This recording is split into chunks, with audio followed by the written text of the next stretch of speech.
Tout commence le 6 octobre 2015 au Maroc. Comme chaque jour, un ferry quitte le port de Tanger pour Barcelone, en Espagne. Un semi-remorque en débarque et remonte aussitôt vers la France. Officiellement, il transporte des plats à tagine. Mais derrière la vaisselle, une énorme quantité de drogue est dissimulée. Au moins 10 tonnes de cannabis. Le camion a pour destination un entrepôt dans la banlieue de Lyon. Une dizaine d'hommes est là pour décharger la drogue. Parmi eux, Karim. C'est la première fois qu'un témoin raconte cette opération de l'intérieur. J'ai jamais vu un camion aussi bien rangé. Nickel. Paquet par paquet. Je crois pas, il n'y a pas un trou. C'était quoi votre rôle? Décharger tout le SMI qui arrivait d'Espagne. Trier. Trier selon quoi? Toutes les références, parce que chaque paquet est une référence. Il y avait une feuille avec toutes les références. Et la référence, ça correspond à quoi? C'est des qualités différentes, c'est quoi? Il y avait des qualités différentes et des équipes différentes. Des équipes de trafiquants de toute la France qui ont acheté ce cannabis. Au moins 2 d'entre elles seraient d'ailleurs venues récupérer de la drogue directement à l'entrepôt. Il y a 5 tonnes qui sont restées à Lyon. Et le reste, tout est monté à Paris. Chargé dans 2 camions, le reste de la drogue reprend la route vers un nouvel entrepôt situé à Aulnay-sous-Bois, au nord de Paris. 10 jours plus tard, le 17 octobre 2015, les douanes effectuent une énorme saisie dans le 16e arrondissement de Paris, boulevard Exelmans. 7 tonnes de cannabis stockées dans 3 fourgons.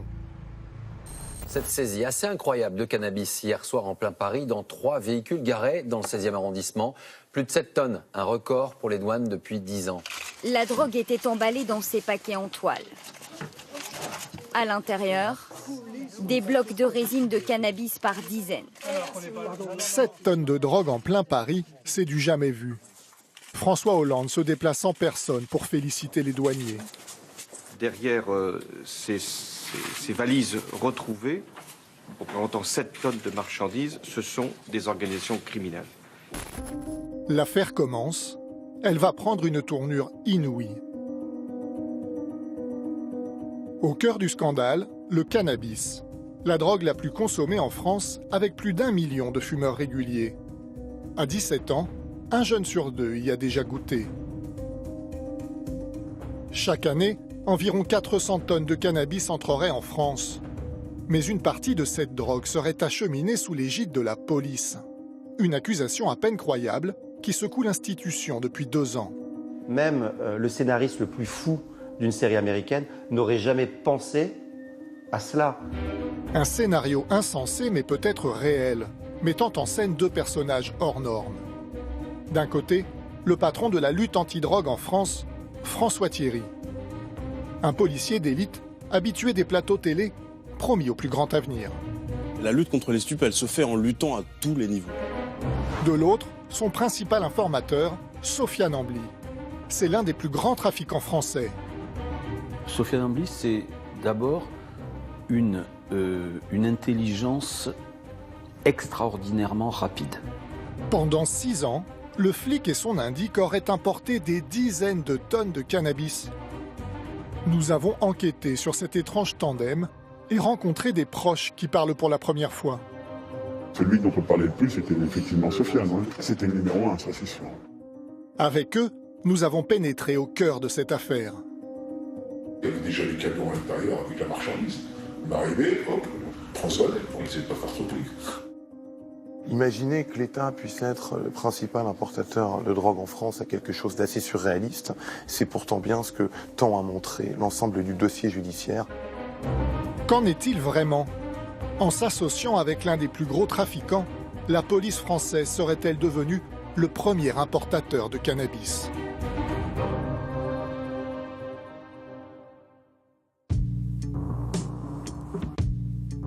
La drogue était emballée dans ces paquets en toile. Au lendemain de la saisie des 7 tonnes de cannabis du boulevard Exelmans, en octobre 2015, l'enquête est naturellement confiée à l'OCTRIS, l'Office central de lutte contre le trafic de stupéfiants, dirigé par François Thierry. C'est le numéro 1 de la lutte contre les stupes en France. Un commissaire divisionnaire de 46 ans, ambitieux et charismatique. À la tête de l'Octrice depuis 5 ans, il affiche de spectaculaires saisies de drogue auprès desquelles il pose volontiers. Un policier très apprécié de ses supérieurs, comme Martine Monteil, ancienne patronne de la police judiciaire. Elle a connu François Thierry quelques années avant qu'il ne dirige l'Octrice. Pour moi, il faisait partie de ces jeunes commissaires qui sont pleins d'allant, pleins d'énergie, pleins d'enthousiasme pour leur mission, quoi. Donc cette volonté de faire des affaires, il était bien noté, c'était un garçon rigoureux, un garçon sérieux. L'homme de la situation pour enquêter sur la saisie des 7 tonnes. Cela pourrait être l'apogée de sa carrière, ça en sera probablement la fin. Très vite, la justice découvre la relation contre nature qui lie le policier à un trafiquant d'envergure internationale, Sofiane Ambly. Déjà condamné plusieurs fois pour trafic de stupéfiants, c'est lui qui aurait organisé l'importation de drogue du boulevard Exelmans. Il est le principal informateur de François Thierry. Il a fait ses premières armes dans le trafic de cannabis à Mulhouse, il y a près de 20 ans. À l'époque déjà, il marque les esprits par son culot. Sofiane Ambly a été présenté ce matin au juge d'instruction et mis en examen pour trafic de stupéfiants. En 2002, âgé de 27 ans, il est condamné à 5 ans de prison pour trafic de cannabis. Mais à peine incarcéré, il poursuit son trafic depuis sa cellule, grâce à des téléphones portables. Le gendarme Yves Brenner lance une enquête sur cette nouvelle affaire. Alors qu'il interroge Sofiane Ambly, celui-ci va lui faire des propositions incroyables.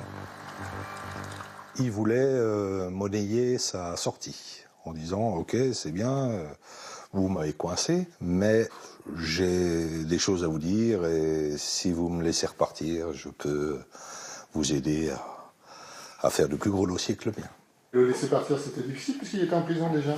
Ah ouais, mais une évasion, c'était vite fait, quoi. Il suffisait de laisser ouverte la porte et puis il serait parti. Mais c'était pas banal comme proposition. Non, c'était pas banal. Mais ça pouvait être également monnayé avec du cash, quoi. C'est-à-dire Il proposait de l'argent, hein, également. Hein, donc, à qui aux enquêteurs qui avaient éventuellement sa garde à vue en charge. Tout était possible. Pour lui, tout était possible. Les gendarmes refusent les offres de Sofiane Ambly, qui sera condamné à 18 ans de prison pour ce trafic depuis sa cellule. Mais rien n'arrête l'audacieux trafiquant. En 2003, lors d'un transfert à l'hôpital, un homme armé surgit sur une moto. Ambly saute dessus, s'évade et disparaît. Il va tranquillement refaire sa vie au soleil. Pendant des années, il vit entre le Maroc et l'Espagne, à Marbella en Andalousie, une région où sont installés de nombreux trafiquants européens. Son activité connaît alors un essor fulgurant. Sofiane Ambly devient une figure incontournable du trafic.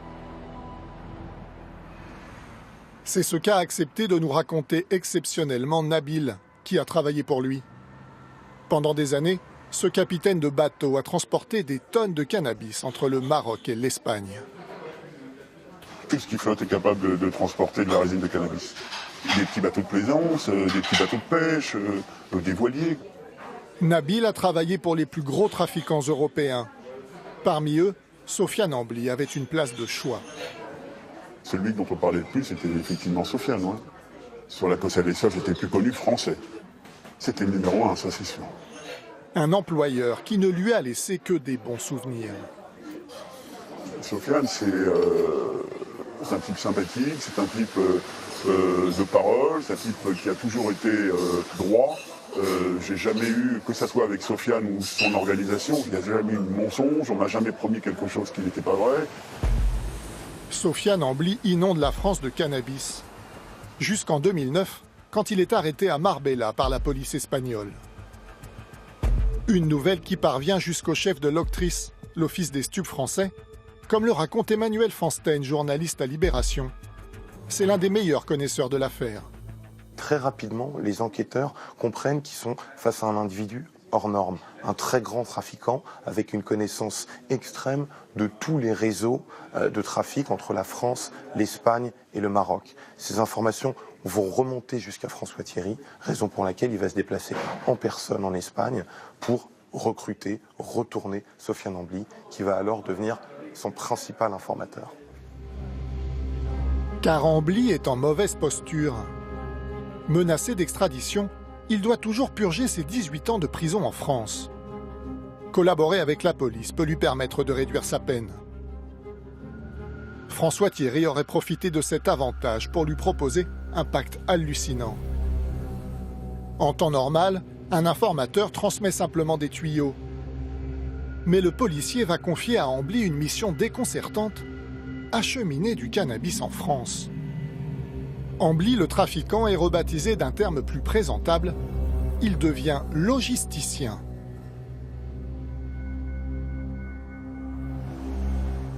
C'est ce que nous confirme l'avocat de Sofiane Ambly, Joseph Cohen-Saban. Le logisticien est celui qui n'investit pas. C'est pas sa marchandise. Il assure le transfert, le transit depuis le Maroc ou depuis l'Espagne jusqu'à le lieu de destination. Vous avez l'air de dire le fait qu'il ne soit pas propriétaire de la marchandise, ça change beaucoup de choses. Mais au regard du code pénal ou pour un tribunal, quand vous faites passer de la drogue, vous êtes un trafiquant. Bien sûr, la loi prévoit le transport, la détention, l'acquisition, la cession, tout ça c'est pareil. Mais la peine, c'est de 0 à 30 ans. Mais la question, là, en ce qui concerne Sofiane Ambly, c'est qu'il le faisait sous contrôle de la police. Mais pourquoi demander à Sofiane Ambly d'organiser l'importation de cannabis ? Officiellement, cette stratégie permettrait de démanteler des réseaux de trafiquants en arrêtant les acheteurs de la drogue acheminés par Ambly. Elle s'appuie sur une procédure autorisée depuis 1991, les livraisons surveillées. L'objectif d'une livraison surveillée, c'est de suivre la drogue d'un point de départ à un point d'arrivée. Les camions, s'il s'agit de camions, doivent être sous surveillance constante des services enquêteurs. La finalité, c'est de laisser penser aux trafiquants qu'ils peuvent laisser passer librement la drogue pour les piéger et pour, in fine, démanteler les réseaux de revente. Informés par un tuyau d'une arrivée de cannabis, les policiers doivent se contenter de suivre la drogue. Mais le duo Sofiane Ambly-François Thierry serait sorti du cadre. De livraisons surveillées, on serait passé à des livraisons organisées. 6 années de collaboration pendant lesquelles Ambly, désormais emprisonné en France, va superviser, depuis sa cellule, les arrivées de cannabis. À l'extérieur, des hommes à lui se chargent des livraisons, comme Karim. Quand lui, il est en prison, déjà, il vous faisait travailler. C'est ça. Ouais. Et je l'avais en direct au téléphone. Le mec, il appelait sa cellule, normal. J'allais faire des choses que lui m'a demandé. C'était des livraisons.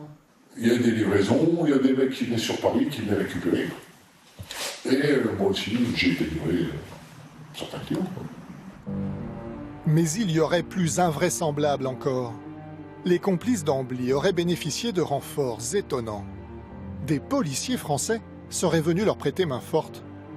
Des agents des stupes, de mèche avec des bandits. C'est l'accusation que porte cet homme, Hubert Avoine, qui nous a donné rendez-vous au sud de l'Espagne. Pendant des années, il a travaillé comme infiltré pour la police française. Sous une fausse identité, il a pénétré les cartels de drogue mexicains. Il a bien connu François Thierry, qu'il considérait même comme un ami. Un jour de 2012, le chef de l'octrice l'appelle.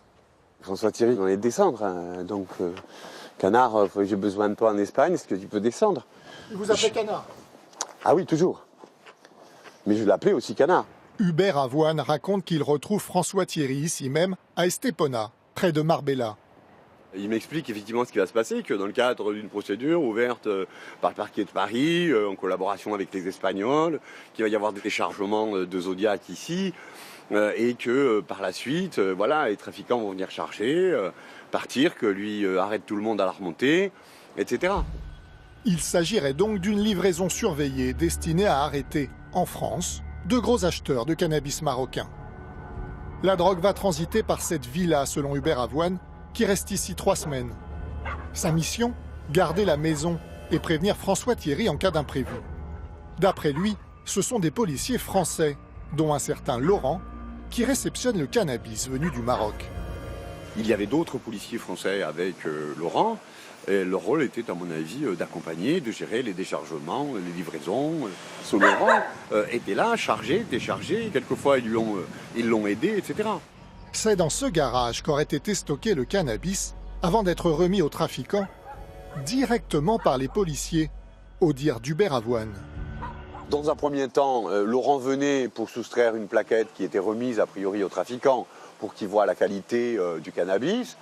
Et ensuite, quand tout le monde s'était mis d'accord, il venait avec une voiture pour charger. Depuis, Sofiane Ambly a confirmé à la justice qu'il avait bien organisé l'arrivée de ce cannabis marocain. Une quantité énorme de drogue serait passée par cette villa. 19 tonnes en 3 semaines, d'après Hubert Avoine.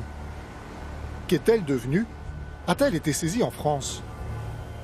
Il soupçonne la police d'en avoir perdu la plus grande part. Quand je fais le bilan de ce que j'ai vu, des arrestations qui ont eu lieu, on a arrêté 3 chauffeurs avec 3 petites cargaisons. Vous pensez que les 19 tonnes qui ont transité par cette villa n'ont jamais été saisies intégralement ? Il en manque beaucoup. Beaucoup, beaucoup, beaucoup. Choqué par ces pratiques, Hubert Avoine a dénoncé cette affaire à la justice, qu'il a jugée assez crédible pour ouvrir une enquête. En tout cas, à l'époque, personne ne semble s'inquiéter des méthodes de François Thierry et de son indique. Une collaboration fructueuse pour le trafiquant. En novembre 2014, il sort de prison. Il était condamné à 18 ans de détention. Il n'en fera que 5. Il peut remercier le policier. François Thierry s'est activé auprès des juges pour faire réduire sa peine. Ambly mène grand train. Il habite désormais un luxueux appartement à Paris, boulevard Exelmans justement, là où seront saisies les 7 tonnes de drogue. Une adresse que cette femme a pu visiter. Son mari était l'un des lieutenants de Sofiane Ambly. Quand il est sorti de prison, il s'avère que c'était le jour de l'Aïd, la fête du mouton, et qu'il avait chargé mon mari d'aller acheter le mouton, et qu'on s'est tous réunis chez lui à rue Exelmans. Vous diriez que c'est un appartement luxueux ? Ah oui, carrément. En plein Paris, comme ça. Ah oui. Et vous traversez un très beau jardin sur la terrasse. Vous vous atterrissez dans un salon immense, magnifique. Cet appartement, le voici. Un duplex de 220 mètres carrés richement décoré, avec 3 chambres spacieuses, une piscine intérieure et une terrasse de 300 mètres carrés. Sofiane Ambly payait chaque mois un loyer de 9 000 € en liquide. Et je me rappelle qu'il était venu avec 5-6 téléphones iPhone dernier cri. Et c'était pour quoi faire ces téléphones ? Pour les offrir. Cadeau, sa femme, sa mère. Sofiane Ambly est riche car il se fait payer par les trafiquants pour transporter leur cannabis, avec la bénédiction du chef de l'octrice. Il dépense des dizaines de milliers d'euros dans les magasins de luxe de la capitale. Comme on le voit sur ces images que nous avons obtenues, il s'offre aussi une semaine de vacances à Dubaï, avec des amis.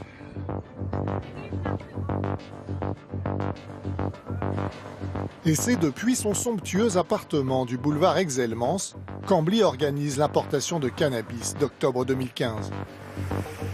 Il a permis la sortie du Maroc d'un vecteur, comme ils disent, c'est leur expression, d'un vecteur qui était chargé de plats à tagine avec la drogue planquée derrière, pour le faire monter avec arrêt Lyon et dispatching à partir de Lyon vers l'est de la France, vers le nord, vers l'ouest, vers le sud, vers tout ça. Là encore, c'est censé être une livraison surveillée. Pourtant, l'enquête va mettre au jour de stupéfiantes négligences dans la surveillance de la drogue. Quand le camion chargé de cannabis arrive d'Espagne, il est bien suivi par une équipe de policiers jusqu'à Lyon. Ils vont ensuite planquer devant l'entrepôt. Mais on ne leur donne aucune consigne précise de surveillance. Résultat, ils ne se rendent même pas compte que des équipes de trafiquants viennent récupérer une partie de la drogue. Ils ne voient pas non plus les camions loués par Ambly qui rapatrient le reste du cannabis vers Paris. Des tonnes de drogue quittent l'entrepôt au nez et à la barbe de la police. 2 policiers vont même rester une semaine en planque devant l'entrepôt, complètement vide. La drogue, désormais stockée en région parisienne, n'est plus du tout surveillée. Sofiane Ambly peut en disposer à sa guise. Il en aurait alors profité pour livrer des clients, sans avertir l'office des stupes, d'après Karim, l'un des hommes d'Ambly. Il a fait venir des gens sur Paris, qui venaient récupérer de la marchandise à Paris. C'était à quel endroit? Dans sa cour. Pas de chez lui.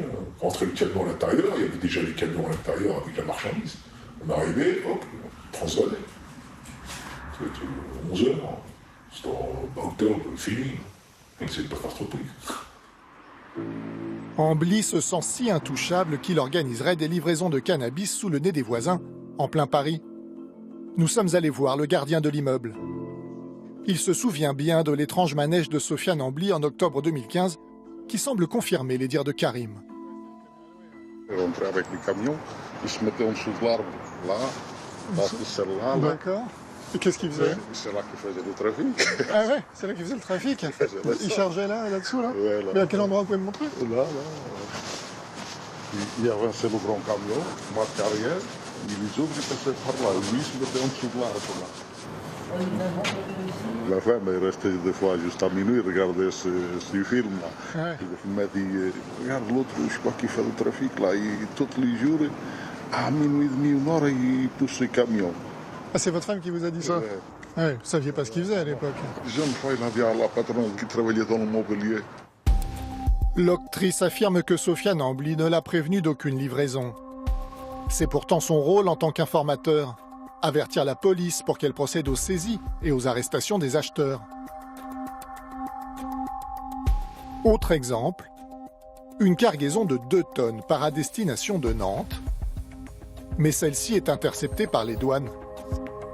Là encore, Ambly n'a pas averti François Thierry, le policier l'a reconnu devant un juge.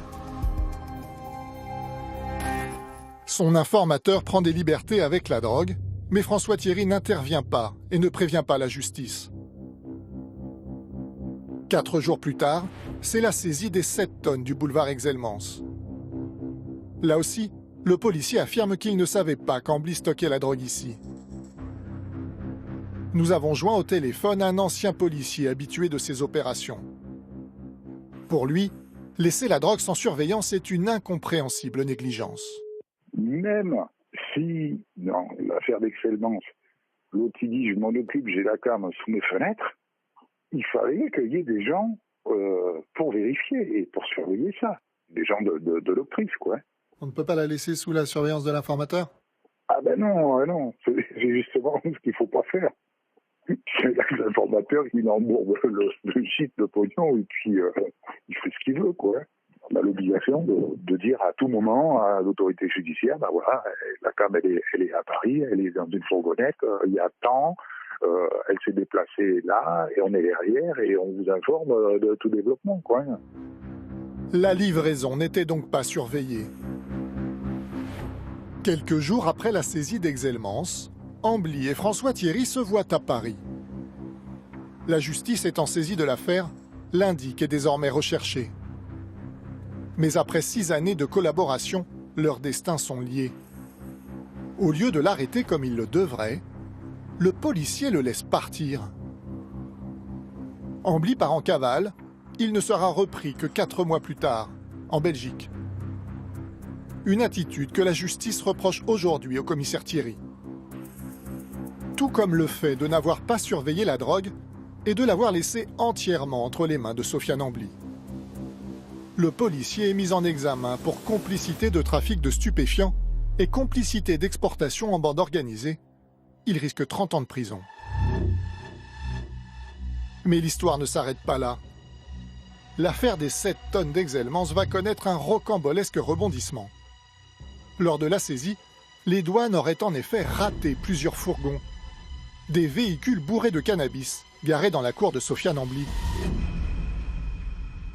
qu'est devenue cette drogue.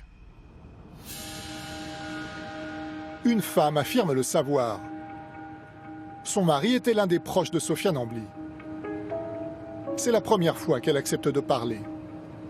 C'est qui Sofiane Ambli par rapport à votre mari? Ils bossaient ensemble, ils lui rendaient des services d'ordre personnel. Hein.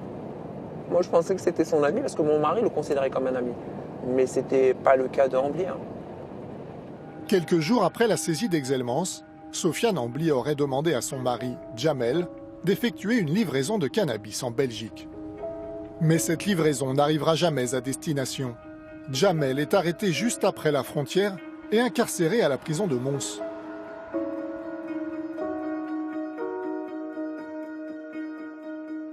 Il a été attrapé dans un camion chargé de 6 tonnes de cannabis à la frontière franco-belge, du côté belge. 6 tonnes de cannabis, encore un record pour les douanes belges cette fois-ci, une semaine après les 7 tonnes d'Exelmans. Pour la justice française, il s'agit de la même cargaison. Selon cette femme, son mari ne savait pas que Sofiane Ambli était en cheville avec la police. Quand il l'a appris, il a décidé de faire des révélations explosives. Elles vont donner une nouvelle ampleur à cette affaire déjà hors norme. Au début de l'opération d'Exelmans, Sofiane Ambli affirmait à François Thierry que le camion venu du Maroc contenait environ 10 tonnes de cannabis. Mais d'après Djamel, c'est en réalité une cargaison bien plus importante qui aurait été importée. À écouter son avocat, il s'agirait même d'une quantité astronomique. Il ne savait pas que la police était derrière tout cela. Lorsqu'il a découvert le poteau rose, il s'est senti trahi et il a choisi de dire la vérité au juge, de dire le mode opératoire, de donner les quantités, les tonnages qui sont stupéfiants, sans mauvais jeu de mots. On parle de 40 tonnes. Hein. 40 tonnes. 40 tonnes, 4 fois la quantité annoncée par Sofiane Ambli. L'informateur logisticien aurait-il transporté beaucoup plus de drogue que prévu pour faire fructifier ses propres affaires? 9 mois après la saisie d'Exelmans, on découvre dans la cellule de Sofiane Ambli un document manuscrit. Selon les enquêteurs, il s'agirait de toutes les livraisons effectuées suite à l'arrivée du camion en France. D'après leurs calculs, le poids total du chargement serait de 30 tonnes. C'est environ 1 mois de consommation pour toute la France.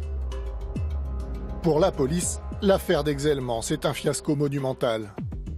Des tonnes de cannabis auraient disparu et le chef de l'octrice est mis en examen. A-t-il été négligent? S'est-il fait doubler par plus brillant que lui, le trafiquant Sofiane Ambli? Rien n'est moins sûr.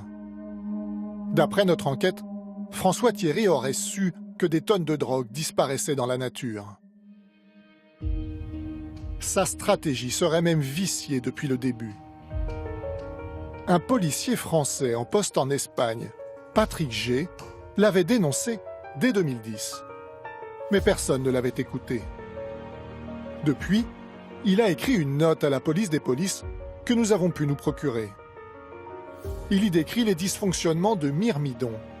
C'est le nom donné par le chef de l'octrice à sa stratégie de lutte contre les stupes.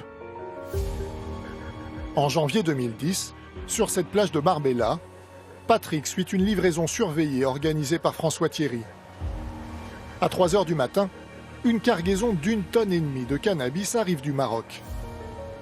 Mais très vite, plusieurs choses le choquent, comme il l'écrit dans sa note. Les policiers français prenaient une part active à la réception de la marchandise, en compagnie ou grâce à des informateurs.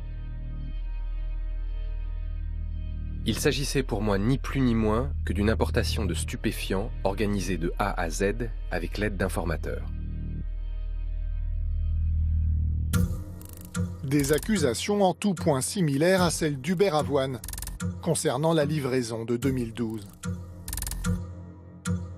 Autre anomalie selon Patrick, que nous avons joint par téléphone, les voitures des trafiquants n'auraient pas été suivies par les policiers, mais seulement équipées de balises GPS.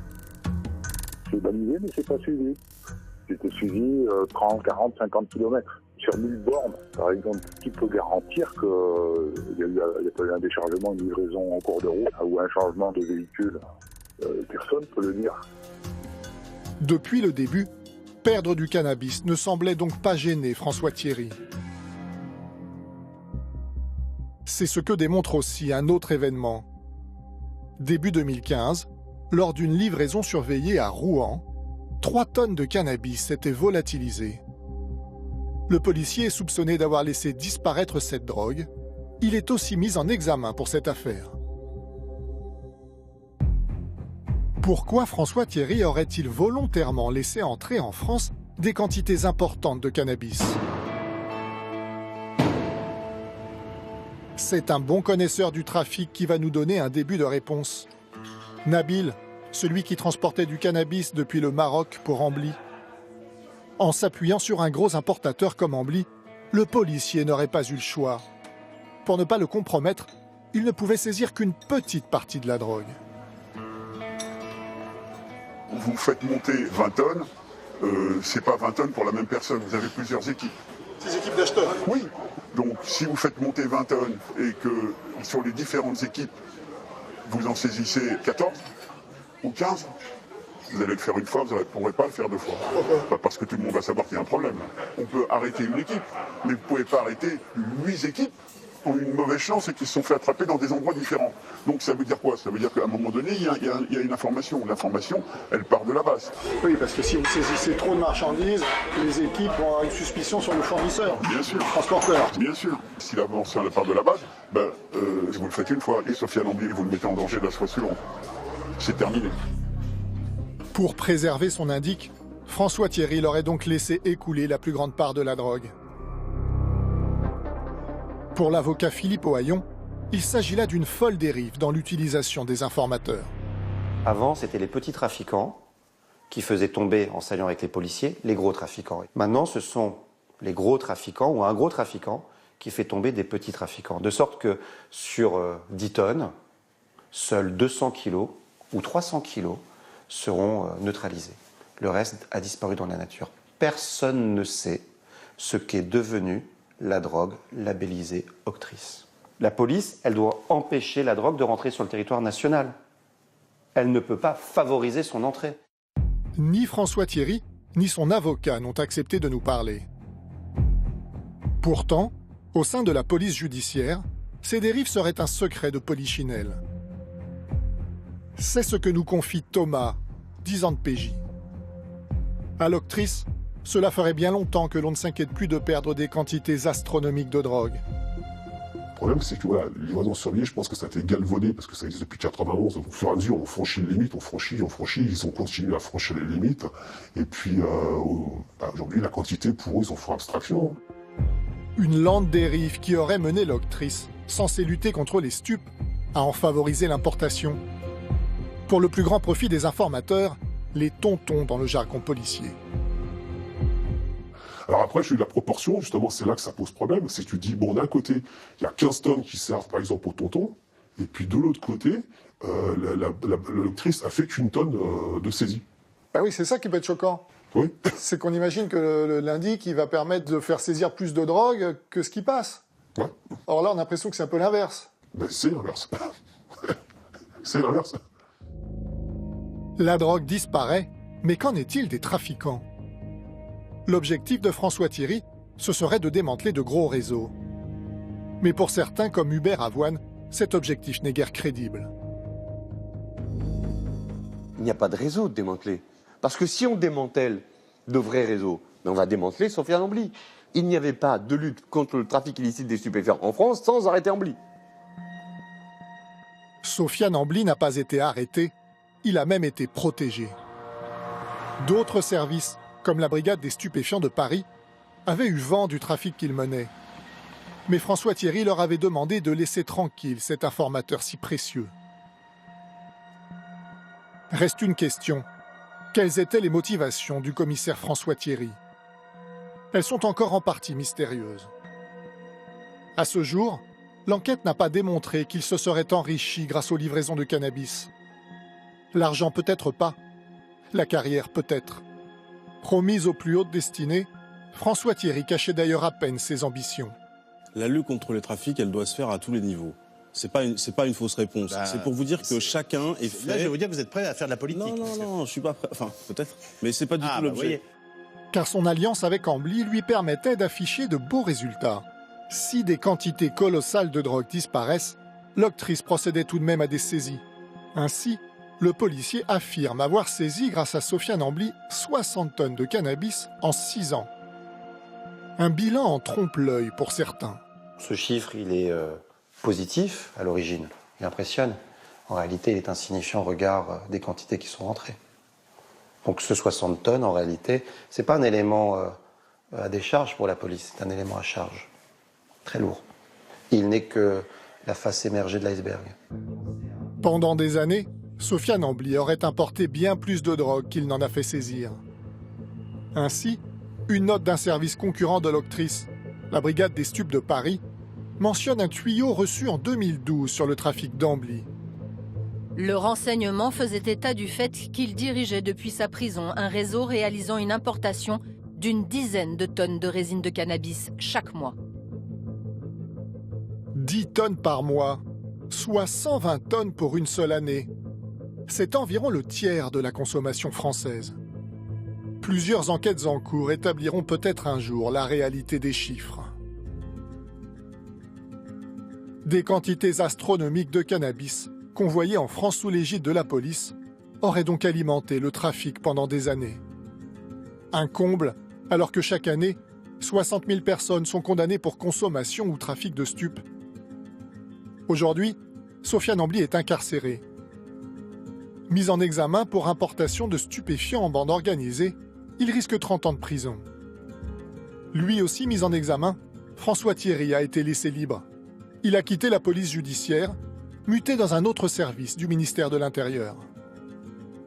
Cette affaire marque aussi l'échec de notre politique antidrogue. Les Français sont les premiers consommateurs de cannabis en Europe.